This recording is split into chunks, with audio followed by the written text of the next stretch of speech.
Welcome everybody to Dr. Cush's Exotic Drinks. Am Dr. Cush, and we are here tonight to make a Chicago cocktail classic coming out of one of, if not the most important cocktail bar from Chicago. Rest in peace to the Violet Hour. They have claimed that they're coming back, and I cannot wait. I never got a chance to go while it was open, which is a good reminder to all of us.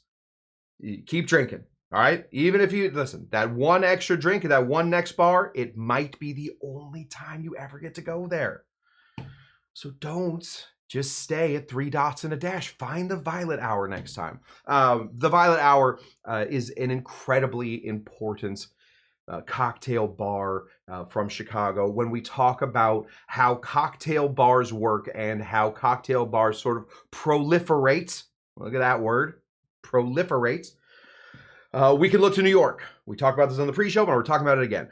We can look to New York, and we can look at the grandfather, the godfather, just the daddy of this entire scene, a guy named Dale DeGroff, and then how he taught people like Sasha Petrasky, and he taught people like Audrey Saunders, and how they then went and started their own bars. And what happens when you start a bar? You have to hire other people. So from there, they learned from there. So now we have this little it's not a scheme, but it's a pyramid that we got going on. And then all those people left and started their own bars. And then we get good bars starting from all these great people that all start from a single origin source. In New York's case, of course, it is Dale DeGroff.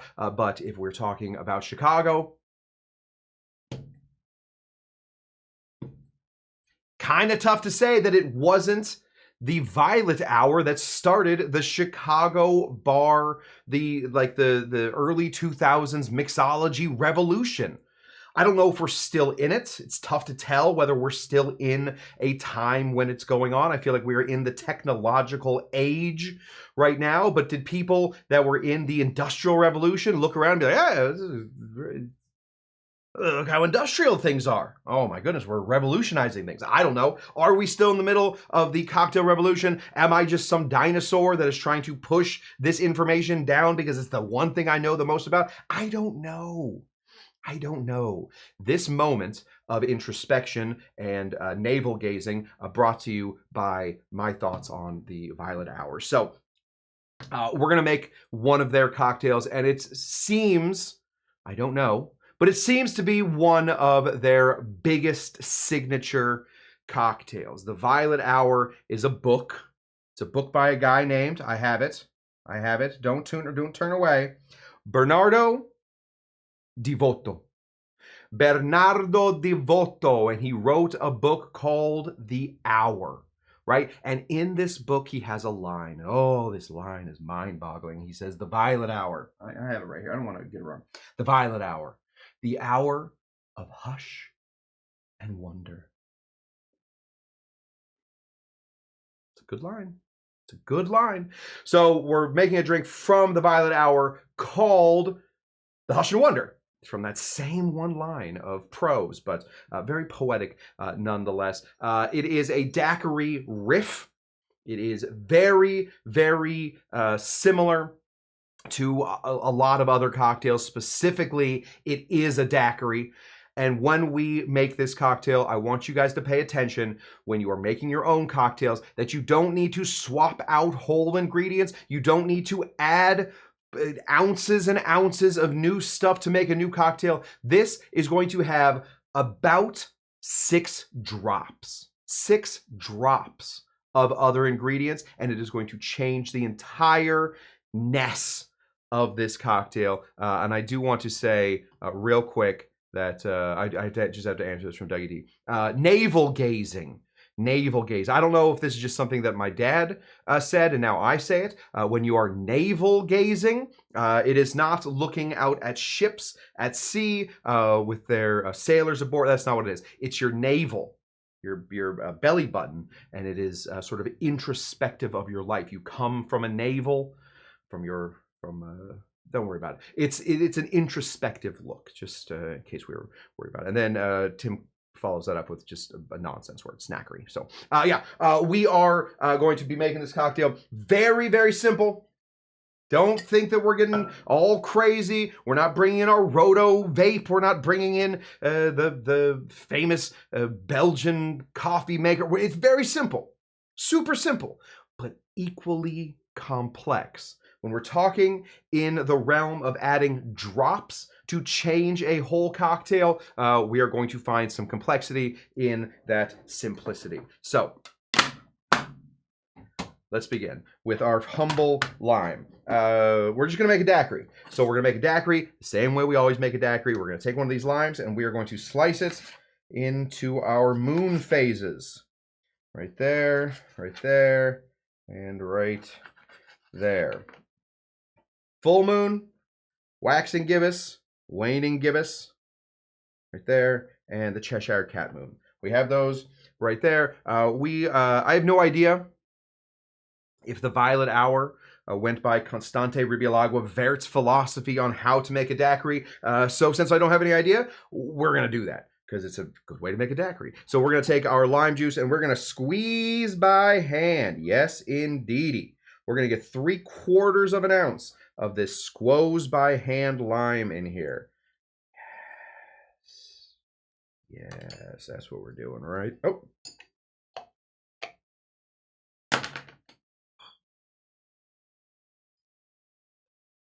There we go.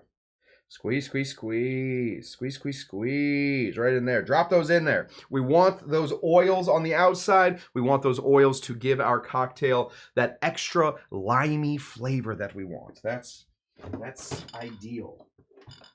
Simple syrup. 2-to-1 simple syrup for home bartenders, specifically because, of course, sugar is a preservative. So if you are making a sugar water and you want that sugar water to stick around, better to have more sugar and less water. So 2 parts sugar, 1 part water, nice and simple, nice and easy. We're going to be putting in 3/4 of an ounce. 3/4 of an ounce of some simple syrup. Huh. Looks great. Put our Frank's Red Hot bottle back in the refrigerator. A little hint for all of you wondering. Yes, keeping your simple syrup in the refrigerator will keep it around for a little bit longer. Thank you, Bonbon. Bonbon out there. She is the Banksy of the Dr. Cush's Exotic Drinks crew. Community is the word I was looking for. Out there stickering my name all over the place. Love that. When the cops come, I am sending them your way, though, Bonbon. So don't worry about that. We'll end up in jail together. I don't know what I don't know how many years you do for putting stickers up on walls, but you and I, the clink together. All right, rum. You, I suppose, could put any rum you want in here. They use Matusalem. I don't have Matusalem, so what we're going to do is substitute Matusalem for another Spanish-style rum. Doesn't have to be from Spain. In fact, better that it's not. Instead, we're going to be grabbing this stuff. This is our El Dorado. This is a 5-year. It is column stilled, which is what we want. It doesn't have the same pot stilledness. Can I get a hashtag on that? Kyle, can you spell that out for us? We all know what I just said. Pot stilledness. There's a specific flavor that comes with pot stilling rum versus column stilling rum. Pot stilling rum is done in usually one big batch, whereas column still, you can distill multiple times as it goes up the little column. Created by a guy named Aeneas Coffee. That's a coffee still. Thank you, Kyle, for putting pot stilledness. Perfect. Coffee still is like a column still. We're going to go ahead and put in 2 ounces. My goodness, what a day we're about to have. I think we can probably kill. Oh, goodbye, bottle. Well done. You did good, kid. Goodbye. Little kiss for the dead bottle. Okay, now there's some prep that goes in. This is the daiquiri, all right? You're done with this, daiquiri. You're good, ready to go. If you are not done with this and want to continue on to the Hush and Wonder, you need to add 2 very simple ingredients that are big flavor, can absolutely ruin a drink very quickly if you aren't going by the smallest little moves. But That's what we're doing today. We're going to do very, very small moves. So we're going to take our glass out. This is a nice frosty glass, and we're going to take some of this stuff. Now, this is creme de violette, thought to be a lost ingredient for a long, long time. Dave Wonderich, one of my bar heroes, has said that this sort of tastes like if you were to go into your grandma's house, open up one of her soap dispensers, stick your finger in there, and then lick your finger. Okay, that's a gross thing to think about, all right? Nobody wants to lick floral soapiness. Disgusting. However, in small enough doses, this stuff does a really interesting thing. It almost makes things taste like they are candied. It kind of makes it taste like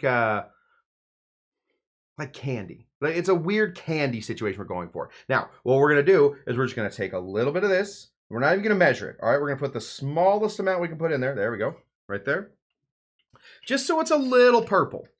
I was a little misleading. Oh, okay. Well, this thing died. Okay. Makes a fun sound when it dies.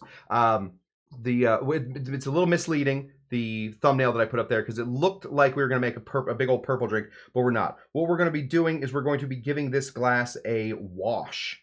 So we're just going to take all of this and we're going to get it as close to that edge as possible. Because we have a nice frozen frosty glass, a lot of this flavor should stick there to the glass. That's what we want. And then what we're going to do is, if we were in a normal bar, throw it over our shoulders. Kyle would kill me, and that would be not great. So instead, we're just going to take some of this and just pour it out. So now we have a glass that is washed in the creme de violette, right? So if we get our noses in there, ooh, creme de violette. That's the only thing in there. Then I'm going to add some of this. This is not this. Don't add this. Add something different. Grapefruit bitters. Grapefruit bitters. These are grapefruit bitters. All right.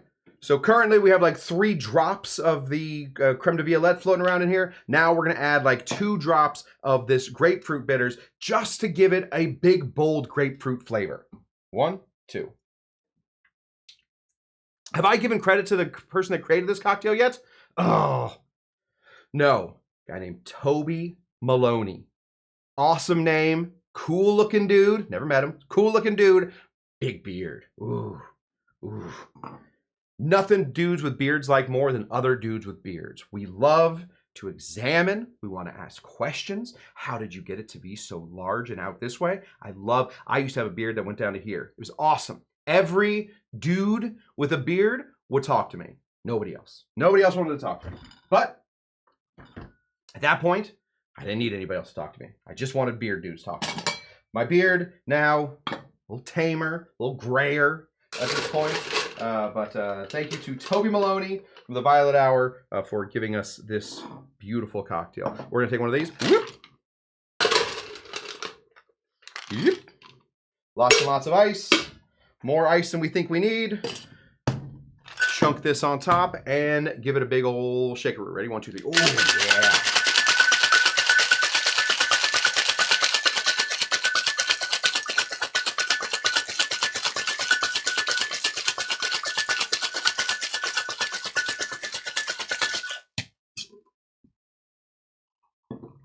Cool bartender thing. There we go. Now, all we're going to do, very, very simple. Take this and put it in here. Put on our Hawthorne strainer, maybe created by Nathaniel Hawthorne, who wrote the Scarlet Letter. Maybe not. We don't know. Take a look at that wash line. Oh boy, oh boy.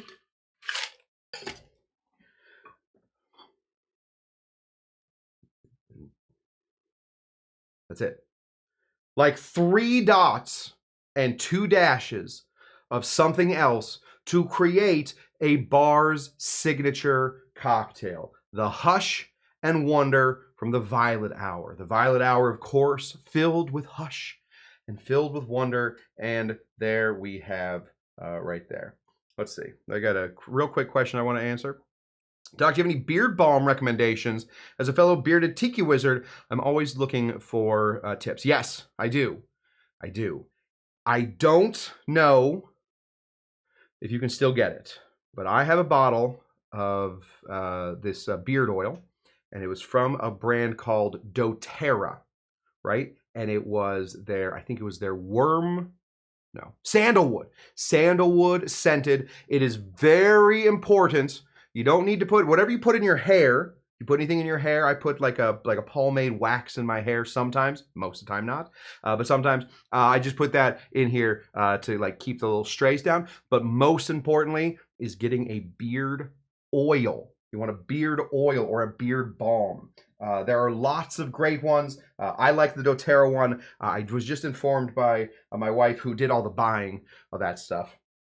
This was worm scented, says Kyle. I thought it was going to be wormwood, but it wasn't wormwood scented. It was sandalwood scented. A beard oil. It's the best thing to do with it, and then it doesn't get itchy. And then it also, even if you haven't shaved for a while, you know, you got to cut this thing as often as you cut your hair. Probably more often. It stays down. That's all you want. You just want it to stay down up here, and then it'll do this over here. Anyway. That's what I use. I use a beard, I use a doTERRA beard oil. This is it. This is the cocktail right here. This is the Hush and Wonder of daiquiri, more than anything else, but with just a little 5 or 6 drops of everything else.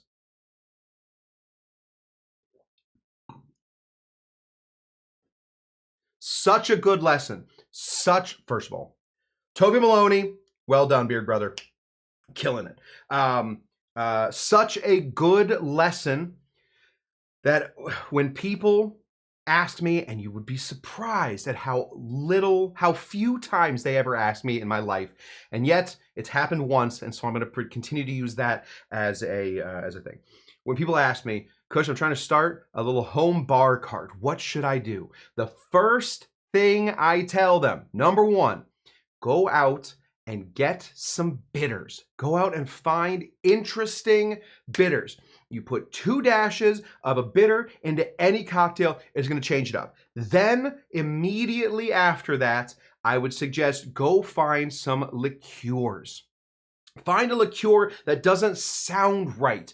Creme de violette. Go out and find some cactus liqueur. Something that is interesting, right? Something that you like, but is different than other stuff. One that I always recommend is Benedictine. Yeah, it's a little expensive, but you're only putting you're putting less than 1/4 ounce in any cocktail. Any cocktail you want. Your daiquiri, your anything.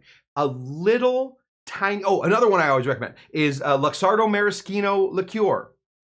Spectacular to be able to switch it in and out, or just to be able to add something a little new. We just had a cocktail recently that we fixed with Luxardo Maraschino liqueur. Fantastic stuff. This with its 5 or 6 drops, that's it, of what we were using, the creme de violette and the grapefruit bitters, has changed this entire cocktail. Yes, at its core, it is a daiquiri. It works very, very well as a daiquiri. If you handed this to me and said it's just a regular daiquiri, I'd be like, oh, very interesting. What rum did you use? It tastes a little of violet, a little bit of grapefruit. Then, when they explained to me, sorry, sir, you're on your 5th daiquiri and we can't talk to you anymore. You need to leave. I would leave.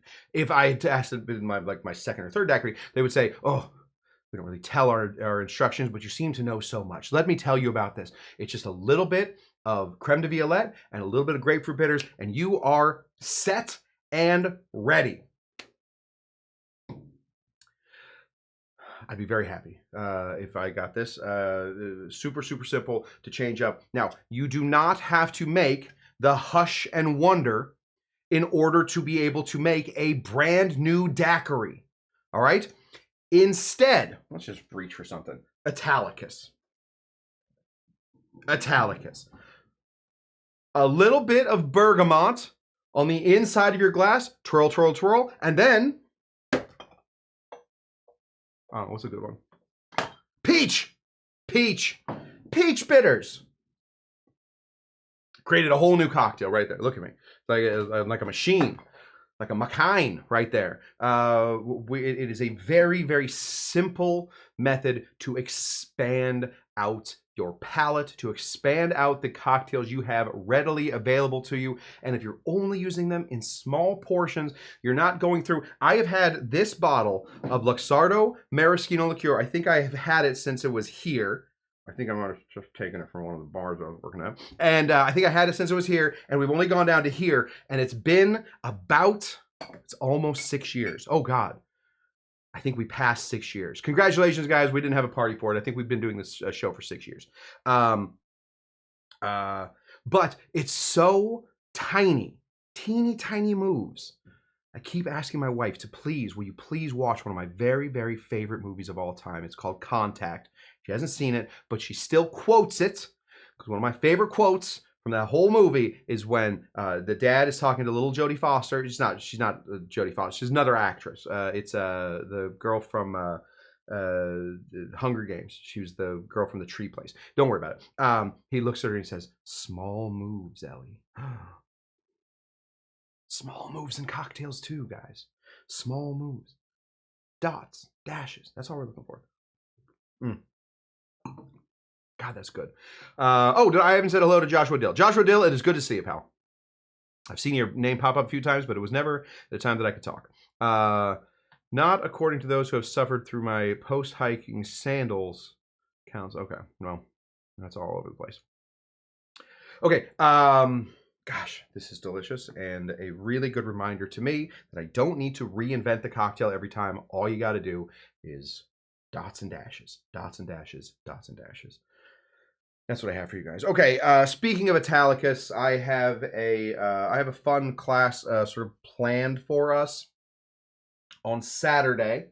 I have been invited to participate in a cocktail contest. Oh my goodness, what a day. So we are going to be trying out some Italicus cocktail. It's for Italicus. It's the Italicus brand is looking for people to make these cocktails. So I'm going to be making an Italicus cocktail. We're going to try a couple. I have a few ideas, but we're going to be going deep into aperitifs.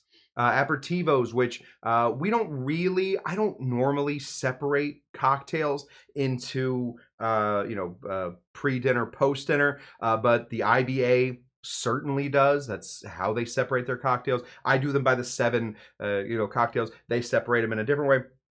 Don't worry about it. This has to be an aperitivo, so nice, light, very liqueur driven. The liqueur that we're using is going to be Italicus, and then we're going to try a few other things to go in it. Yes, float like a butterfly, sting like a bee, dots and dashes. That's exactly right. Yes, so cocktail contest. Right on. Listen, there are probably at any point on Earth, there are probably 2,500 cocktail contests going on. Steve the bartender just had one. I did not apply for that one, but this one seemed right up my alley. Very, very exciting. So that's what we're gonna be working on. We'll be giving away some of my secrets. Hopefully, nobody steals my cocktail. If they do, we'll just make another one. Hi, Cush. Do you think it's rude to ask a bartender to make a drink which is not on the menu, and if you can find all the ingredients behind the bar? Moose, I will tell you, no. For the most part, no. Now, if it is a very busy bar, if you've waited more than, say, 2 minutes to have your drink, or let's say you walked up to the bar and you were not immediately served, I would tread lightly there. It's not that they can't do it. They certainly will. And sometimes it's a really good break for them. They'll be like, all right, cool. Now I get to make a cocktail. I'm going to step back and really work on this one that they sent me. Sometimes it can be a little out of pocket. Now, that being said, as a bartender and not a mixologist, hold on. You calm down there for a second. As a bartender and not a mixologist, as I like to consider myself, I consider myself a bartender who, just knows a lot about cocktails and, can do some mixology if called upon. If you walk up to me and you have a drink in mind that you want me to make, I will, of course, make that with a smile on my face. Behind that smile, I might be raging and bubbling and boiling, but I will always try and make that cocktail. That is a fairly important thing. We are in the hospitality business and not in the please just give me your money so that I can get home and watch Rick and Morty business. All right. So if you can see all the ingredients back there, I think you're good. It's sometimes really nice, and some bartenders hate this, if you write it down. You get a little napkin, write down the ingredients, say, hey, one of those. They might also have their own thing, and that might also, I am still to this day, it's been months, I pointed out where the Fernet was on the back bar to a bartender, and she still does not like me. In fact, if we go to this bar ever again, I have to send my wife up to order drinks, which is not her comfort zone. But the bartender doesn't like me. Some bartenders can be cool. Some bartenders certainly uncool. So I guess my answer is we don't know. In this country, we don't know. We don't know in this country. This is delicious. That's what I got for you guys. Thank you so much for tuning in to Dr. Cush's Exotic Drinks. We'll be back here to work on a cocktail contest on Saturday with Italicus. I don't have really any plan for it right now. I will give you guys the rules. And from there, we will crowdsource this whole thing. What is this? I don't get it. I like it though. We will crowdsource this whole thing. We will build it from its very beginnings. We will go over what exactly an aperitivo is, or an aperitif is, so that we stay within the bounds. And there we go. How does a bartender not know where the Fernet is 100% of the time? They had to open up this bottle of Fernet. It did not seem like a Fernet bar. I think there were only about 15 pool tables in this place. It did not seem like it was a Fernet bar. And also, sorry. Oh my God, we're going so late. Fernet is usually what we call the bartender's handshake, and sometimes bartenders will go into a bar. I happen to like Fernet, but sometimes bartenders will go into a bar and order Fernet just to let the other bartenders know that they are also bartenders. So give me the good stuff, please. That was not my intention. I actually like Fernet, but some bartenders are... They're just not... Listen. I love the bartenders I love, and the rest of them, get out of here.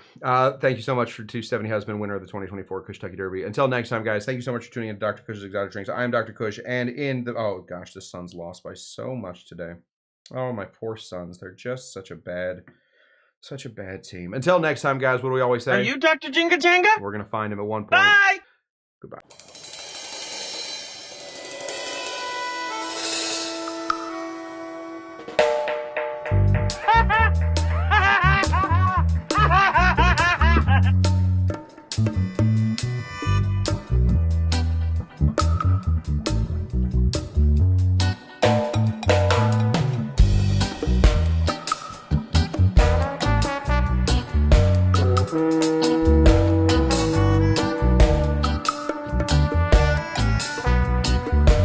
Okay.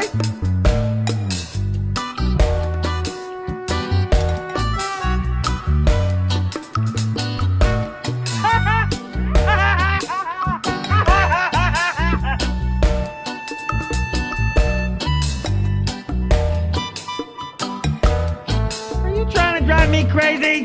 Why don't you take a picture? It'll last longer.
try and run an ad real quick just to really stick it to Google.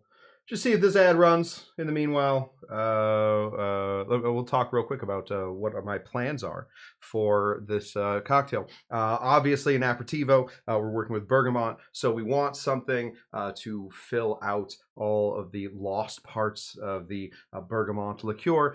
My first thought, because we want to add a bunch of very low ABV stuff. I had a great bottle of sake the other day. We're probably gonna do a little sake, so if you're interested in sake cocktails, jump on that. Obviously, we want some bubbles.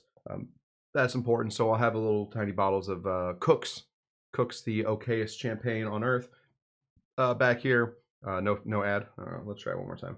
And then after that, who knows what we're doing. We're just gonna run it and then say goodbye.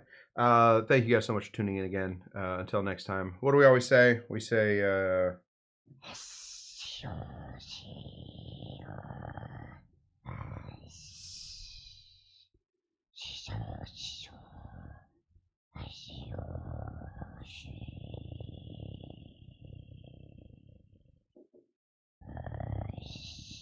okay. Until next time, guys. Thank you so much for tuning in. We'll see you next time. Bye bye. Bye bye.